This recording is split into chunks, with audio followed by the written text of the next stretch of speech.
ಎಲ್ರಿಗೂ ನಮಸ್ಕಾರ welcome back to Sagar story stop ಆಯ್ತು ಕ್ರಿಕೆಟಿಂಗ್ ಅಪ್ಡೇಟ್ಸ್ ಎಲ್ಲರಿಗೂ ಸ್ವಾಗತ. ಮಗ ಮೊದಲನೇ ಅಪ್ಡೇಟ್ ಹೋಗ್ಬಿಡೋಣ ವಿತೌಟ್ ಮೇಕಿಂಗ್ ಡಿಲೇ. ಮೊದಲನೇ ಅಪ್ಡೇಟು ಇವತ್ತು ಥ್ರೋ ಬ್ಯಾಕ್ ಥರ್ಸ್ಡೇ ಅಲ್ವಾ ಮಗ, ಅದಕ್ಕೋಸ್ಕರ ನಮ್ಮ RCB ಅವರು ಒಂದು ಪೋಸ್ಟ್ನ ಹಾಕಿದ್ದಾರೆ ಥ್ರೋ ಬ್ಯಾಕ್ ಥರ್ಸ್ಡೇ ಅಂತ. Some pictures you can here, ಸ್ವಲ್ಪ ಪಿಕ್ಚರ್ಸ್ಗಳು ನಾವು ಕೇಳಿಸ್ಕೋಬೋದು. ಬಟ್ ಈ ಪಿಕ್ಚರ್ ಇದೆ, ಇದು ಫೀಲ್ ಮಾಡ್ಬೋದು, ನಮಗೆ ಫೀಲ್ ಮಾಡ್ಬೋದು. ಅದೇ last season RCB versus CSK last league match ಆಯ್ತಲ್ಲ, ಆ ಮ್ಯಾಚು ಇವ್ರನ್ನ ಒಳದ ಆಚೆಗಡೆ ಇಟ್ಬಿಟ್ಟು ನಾವು ನಾಕ್ಔಟ್ಸಿಂದ ಒಳಗಡೆ ಕ್ವಾಲಿಫೈ ಆಗ್ತಾ ಇದ್ದಂಗೆ ನಾವು ಅವನ ಅಜ್ಜಿ ಅಲ್ಲ ಶೇಪ್ ಔಟ್ ಆಯ್ತಲ್ಲ CSKಗೆ, ಅದನ್ನು ನಾವು ಇನ್ನೂ ಫೀಲ್ ಮಾಡ್ಬೋದು ಅಂತ RCB ಅವರು ಆಡ್ಕೊಳೋ ಥರ ಒಂಥರ ಪೋಸ್ಟ್ನ ಹಾಕಿದ್ದಾರೆ. ಸೊ ಫೀಲ್ ಮಾಡ್ತಾರೋ ಅಥವಾ ಪಲ್ಟಿ ಹೊಡಿತಾರೋ ಅಂತ ಕ್ಯಾಚ್ ನೋಡಬೇಕು. ಅಷ್ಟೇ ಮ್ಯಾಚ್ಗಿನ ಮುಂಚೆ ಹೆವಿ ಜೋಶಲ್ಲಿ ಇದೀವಿ ನಾವು RCB ಅವರಂತೂ, ಪಕ್ಕಾ ಹೊಡೆದೇ ಹೊಡಿತೀವಿ CSK ಅವ್ರಿಗೆ ಅಂತ. ಈ ಥ್ರೋ ಬ್ಯಾಕ್ ಥರ್ಸ್ಡೇ ದಿನ ಇದನ್ನ ರಿಮೆಂಬರ್ ಮಾಡ್ಕೊಂತ ಇದೀವಿ, ನೋಡೋಣ ಅದೇನಾಗುತ್ತೆ ನಾಳೆ ಅಂತ. ಅಪ್ಡೇಟ್ ಬಿಟ್ಟು ರಿಯಾನ್ ಪರಾಗ್ ಒಂದು ಸ್ಟೇಟ್ಮೆಂಟ್ ಕೊಟ್ಟಿದ್ದಾರೆ. ಲಾಸ್ಟ್ ಸೀಸನ್ ನನಗೆ ಟೀಮ್ ಹೇಳಿತ್ತು 4ನೇ ಪೊಸಿಷನಲ್ಲಿ ಆಡೋದಕ್ಕೆ. ಸೊ ನಾನು ಅದಕ್ಕೆ ಪ್ರಿಪೇರ್ ಆಗಬೇಕಾಗಿತ್ತು. ಪ್ರಿಪೇರ್ ಆದ ಮುಂಚೆ 4ನೇ ಪೊಸಿಷನಲ್ಲಿ ಆಡ್ತಾ ಇರಲಿಲ್ಲ, ಮುಂಚೆ 5, 6, 7 ಆ ಥರ ಪೊಸಿಷನಲ್ಲಿ ಬರ್ತಾ ಇದ್ದೆ ರಾಜಸ್ಥಾನ್ ರಾಯಲ್ಸ್ಗೆ. ಸೊ ಟೀಮಿಗೆ ಏನು ಬೇಕೋ ಅದನ್ನು ಮಾಡಬೇಕು. ಇವಾಗ ನನಗೆ ನಂಬರ್ 3 ಆಡೋ ಅಂಥದ್ದನ್ನ ಕೊಟ್ಟಿದ್ದಾರೆ ಟೀಮ್ ಅವರು. ಏನು ಗುರು ಟೀಮ್ ಅವ್ರು ಕೊಡೋದು, ಅವರೇ ಅಲ್ವಾ ಕ್ಯಾಪ್ಟನ್, ಏನು ಬದನೆಕಾಯಿ ಕೊಡಬೇಕಂತ ಹೇಳಿದ್ರೆ ಅವ್ರೊಂಥರ ಟೆಂಪ್ರವರಿ ಕ್ಯಾಪ್ಟನ್ ಇದ್ದಂಗೆ. ಒಟ್ಟಲ್ಲಿ ಟೀಮು ಇವರಿಗೆ 3 ಆಡಬೇಕು ಅಂತ ಹೇಳಿದ್ರೆ ಅದಕ್ಕೋಸ್ಕರ ಪ್ರೊಫೆಷ್ನಲಿ ರೆಡಿ ಆಗಬೇಕಂತೆ. ಟೀಮು ಯಾವ ಸ್ಥಾನದಲ್ಲಿ ಆಡಬೇಕು ಅಂತಂದರೆ ಆ ಕ್ಷಣದಲ್ಲಿ ನಾನು ರೆಡಿ ಇರ್ತೀನಿ. ಅದು ನಂಬರ್ 1 ಸರಿ, ನಂಬರ್ 8 ಸರಿ, ನಾನು ರೆಡಿ ಇದ್ದೇ ಇರ್ತೀನಿ. ಆ ಥರ ಪ್ರೊಫೆಷ್ನಲ್ ಆಗಿ ನಾನು ಪ್ರಿಪೇರ್ ಆಗ್ತೀನಿ ಅಂತ ಹೇಳಿದ್ದಾರೆ. ಅಪ್ಡೇಟ್ ನಂಬರ್ 3, ಇಶಾನ್ ಕಿಶನ್ ಒಂದು ಸೆಟ್ಮೆಂಟ್ ಕೊಡ್ತಾರೆ. ಇವತ್ತು ಮ್ಯಾಚಲ್ಲಿ ಆಡ್ತಾ ಇದ್ದಾರೆ, ಏನೋ ಒಂಥರ ಎಕ್ಸ್ಟ್ರಾರ್ಡಿನರಿ ಜೋಶ್ ಬಂದಿರೋ ಥರ ಕಾಣಿಸ್ತೈತೆ ಅವರಿಗೆ. ಮೊದಲನೇ ಮ್ಯಾಚ್ ಸೆಂಚುರಿ ಹೊಡೆದಿರೋದ್ರಿಂದ ಒಂಥರ ಹೈಲಿ ಪಂಪ್ಡ್ ಅಪ್ ಆಗಿ ಜೋಶಲ್ಲಿ ಕೊಟ್ಟಿರುವಂಥ ಸ್ಟೇಟ್ಮೆಂಟ್ ಇದು.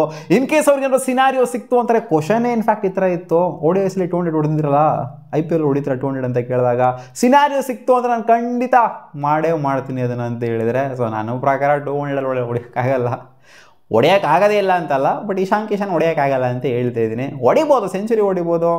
ಕ್ರಿಸ್ ಗೇಲ್ ಅವ್ರ ಹತ್ರಕ್ಕೆ ಹೋಗೋಕ್ಕಾಗಲ್ಲ ಅಂತ ನನಗೇನೋ ಅನ್ನಿಸ್ತೆ. ODIsಲ್ಲಿ ಹೋಗಿರ್ಬೋದು ಇವರು, ಡಬಲ್ ಸೆಂಚುರಿ ಹೊಡೆದಿರ್ಬೋದು, ಬಟ್ ಇಲ್ಲಿ ಹೋಗೋಕ್ಕಾಗಲ್ಲ ಅಂತ ಹೇಳ್ತಿದ್ದೀನಿ. ಸೆಂಚುರಿ ಹೊಡಿಬೋದು, ಇನ್ನೊಂದು ಸೆಂಚುರಿ ಹೊಡಿಬೋದು, ಅಥವಾ ಇನ್ನೂ 2 ಸೆಂಚುರಿ ಹೊಡಿಬೋದು. ಅದಕ್ಕೆ ನಾನು ಗ್ಯಾರಂಟಿ ಕೊಡ್ತೀನಿ. ಬಟ್ ಡಬಲ್ ಸೆಂಚುರಿ ಎಲ್ಲ ಆಗಲ್ಲ ಅಮ್ಮ, ಸುಮ್ಮನೆ ಜೋಶಲ್ಲಿ ಹೇಳ್ತಾ ಇರೋ ಥರ ಐತೆ. ಇರಲಿ ಬಿಡಿ, ಹೇಳಲಿ, ನಾವು ಹೊಡಿತಾ ಇದ್ದೀವಿ, ನಾವು ಹೇಳ್ತೀವಮ್ಮ ಅಂತ ಹೇಳ್ತಾರೆ. ಇವಾಗ ಅವ್ರು ಹೇಳೋಕ್ಕಾಗಲ್ಲ. ಅವ್ರನ್ನ ಡುಬಾಕ್ ಥರ ಪರ್ಫಾರ್ಮ್ ಮಾಡಿತ್ತು ಅಂದರೆ, ಕೊಲ್ಟೆ ಆಗೋಗ್ಬಿಟ್ಟಿತ್ತು ಅಂದರೆ ಫಸ್ಟ್ ಮ್ಯಾಚಲ್ಲೇ ಇಲ್ಲ ನಾನು ಡಬಲ್ ಸೆಂಚುರಿ ಹೊಡಿತೀನಿ ಅಂತ ಹೇಳಿದ್ರೆ ಅವಾಗ ಆಡ್ಕೊಂಡು ನಗ್ಬೋದಾಗಿತ್ತು. ಇವಾಗ ಸೆಂಚುರಿ ಹೊಡೆದ್ರೆ ಇಲ್ಲ, ಅವರು ಡಬಲ್ ಸೆಂಚುರಿ ಹೊಡ್ಬೋದೇನೋ ಅನ್ನೋ ಥರ ಒಪ್ಪಿಟ್ಕೋಬೇಕಷ್ಟೇ. Update number 4, KL Rahul related update ಬರ್ತಿದೆ ಮಗ. ಅವ್ರು ಇವಾಗ ಬಂದಿದ್ದಾರಂತೆ ಆ್ಯಂಡ್ ನೆಕ್ಸ್ಟ್ ಮ್ಯಾಚ್ ಆಡೋದಕ್ಕೆ ರೆಡಿ ಆಗಿದ್ದಾರಂತೆ ಅಂತ ಅಪ್ಡೇಟ್ ಬರ್ತಿದೆ. ಮಗಿನ ನೋಡ್ಕೊಂಡು ಬಂದಿದ್ದಂತೂ ಆಯಿತು, ಬೇಬಿ ಗರ್ಲ್ ಬಂದಿದ್ದಂತೂ ಆಯಿತು. ಸೊ ಇನ್ನೂ ಅಲ್ಲೇ ಇರ್ತೀನಿ ಗುರು, ನನಗೆ ಮೆಟರ್ನಿಟಿ ಲೀವ್ ಬೇಕು ನನಗೆ ಹಿಂಗೆ ಅಂತೆಲ್ಲ ಒಂದು 2-3 ಮ್ಯಾಚ್ ನಾನು ಕೂತ್ಕೊತೀನಿ ಅಂತ ಅಂದರೆ ನೀನು ಅಲ್ಲೇ ಇರೋ ಗುರು, ನಾವಿಲ್ಲಿ ಆಡಿಸ್ಕೊಂತೀವಿ ಆರಾಮಾಗೆ, ನೀನು ಅಲ್ಲೇ ಜೋಪಾನವಾಗಿ ಮನೆಯಲ್ಲಿ ರಗ್ಗೋಸ್ಕೊಂಡು ಆರಾಮಾಗಿ ಮಲ್ಕೊಂಬಿಡೋ ಗುರು, ಬರೋಕ್ಕೆ ಹೋಗ್ಬೇಡ. KL ರಾಹುಲ್ ಇಲ್ಲಿ ಆಪರ್ಚುನಿಟಿನ ಗ್ರ್ಯಾಬ್ ಮಾಡ್ಕೊಬೇಕು. T20sಲ್ಲಿ ಅವ್ರಿಗೆ ಆಪರ್ಚುನಿಟಿ ಕಮ್ಮಿ ಆಗೋಗ್ಬಿಡುತ್ತೆ. T20sಲ್ಲಿ IPLಯಿಂದ ಅವ್ರು ಆಪರ್ಚುನಿಟಿ ಗ್ರ್ಯಾಬ್ ಮಾಡ್ಕೊಂಡು ಅವ್ರು ಪ್ರೂವ್ ಮಾಡ್ಕೊಬೇಕಾಗಿದೆ. ಆದಷ್ಟು ಬಂದ್ಬಿಟ್ಟು ಆಡೋದಕ್ಕೆ ರೆಡಿ ಆಗಿನೇ ಇರ್ತಾರೆ. ಸೊ ನೆಕ್ಸ್ಟ್ ಮ್ಯಾಚಿಂದ SRH ಅಗೇನ್ಸ್ಟ್ ಆಡ್ತಾರೆ ಅಂತ ಅಪ್ಡೇಟ್ ಇದೆ, ನೋಡೋಣ. ಅಪ್ಡೇಟ್ ನಂಬರ್ 5, ಸ್ವಸ್ತಿಕ್ ಚಿಕಾರ RCB ತಗೊಂಡ್ರುವಂಥ ಹೊಸ ಪ್ಲೇಯರ್ 30 ಲಕ್ಷ ಕೊಟ್ಬಿಟ್ಟು ಈ ಪ್ಲೇಯರು ಏನು ಮಾಡಿದ್ರು ಅಂತಲೇ ಒಂದು ವಿಚಿತ್ರವಾಗಿರುವಂಥ ಸೀನ ಮಾಡಿದ್ರು. ಲಾಸ್ಟ್ ಮ್ಯಾಚ್ ಗೆಲ್ತಾ ಇದ್ದಂಗೆ RCB KKR ಮೇಲೆ ಡ್ರೆಸ್ಸಿಂಗ್ ರೂಮ್ಗೆ ಹೋಗ್ತಾ ಇದ್ದಂಗೆ ಚಿಕಾರ ಅವರು ವಿರಾಟ್ ಕೊಹ್ಲಿ ಅವರ ಮುಂದೆನೇ ವಿರಾಟ್ ಕೊಹ್ಲಿಯ ಬ್ಯಾಗಿಗೆ ಕೈ ಹಾಕ್ಬಿಟ್ಟು ಅವರ ಪರ್ಫ್ಯೂಮ್ನ ಎತ್ಕೊಂಡು ಅವ್ರ ಮುಂದೆ ಸ್ಪ್ರೇ ಮಾಡ್ಕೊಂಡ್ರಂತೆ. ಇದನ್ನು ನೋಡುವಂಥ ಯಶ್ ದಯಾಳು ಮತ್ತು ಕ್ಯಾಪ್ಟನ್ ರಜತ್ ಪದರ್ಗೆ ತಿಕ್ಲಿಡ್ದೋಗ್ಬಿಡ್ದಂತೆ. ಅದು ವಿರಾಟ್ ಕೊಹ್ಲಿಯ ಬ್ಯಾಗ್ನ ಮುಟ್ಟೋಷ್ಟು ಧೈರ್ಯ, ಅವರ ಪರ್ಮಿಷನ್ ಇಲ್ದಂಗೆ ಅವ್ರ ಮುಂದೆ ಅವ್ರ ಪರ್ಫ್ಯೂಮ್ನ ತೊಗೊಂಡು ಸ್ಪ್ರೇ ಮಾಡ್ಕೊಳ್ಳೋಂಥ ಧೈರ್ಯ ಬಂದಿದೆ. ಅದು ಈ ಸೀಸನ್ ತೊಗೊಂಡಂಥ ಪ್ಲೇಯರ್ಗೆ ಅಂತಂದರೆ ಧೈರ್ಯನ ಮೆಚ್ಕೊಳ್ಳೇಬೇಕು. ನಾವೆಲ್ಲ ಶಾಕ್ ಆಗೋಗ್ಬಿಟ್ಟಿದ್ವಿ, ಸ್ಟನ್ ಆಗೋಗ್ಬಿಟ್ಟಿದ್ವಿ. ನಾವೇ ಮುಟ್ಟಲ್ಲ ವಿರಾಟ್ ಕೊಹ್ಲಿ ಬ್ಯಾಗ್ನ, ಇವ್ರು ಮುಟ್ತಾರೆ ಅಂತ ನಾವೆಲ್ಲ ಈ ಒಂದು 2-3 ಸೀಸನ್ ಇದ್ಗಂಡೇ ಮುಟ್ತಾ ಇಲ್ಲ ವಿರಾಟ್ ಕೊಹ್ಲಿ ಬ್ಯಾಗ.